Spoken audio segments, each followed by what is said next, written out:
કેમ છો મિત્રો? નમસ્કાર. હવે તમે મારી પાછળ બોર્ડ ઉપર જોઈ રહ્યા છો વિક્રાંત એન્જિનિયરિંગ લિમિટેડ કંપનીનો આઈપીઓ આવી રહ્યો છે, બરાબર છે. 26 તારીખે આવે છે, 29 તારીખે ક્લોઝ થઈ જશે. 1 સપ્ટેમ્બરે એલોઇમેન્ટ અને 3 તારીખે લિસ્ટિંગ. કંપની 97 લેખે 148 શેર આપે છે. તો અત્યારે જીએમપી જોઈએ તો 20% ચાલે છે, એટલે 3000ની નોટ મળે એમ છે. બાકી investment subject to market risk અને જીએમપીમાં ફેરફાર થતો રહેતો હોય છે.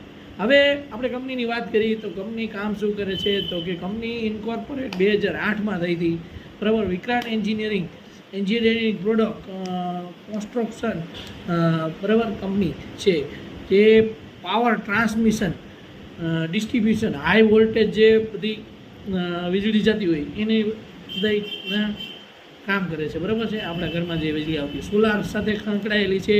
કંપની 17 સ્ટેટમાં ઓફિસ આવેલી છે. 44 પ્રોજેક્ટ કમ્પ્લીટ થઈ ગયા છે, 34 ઓન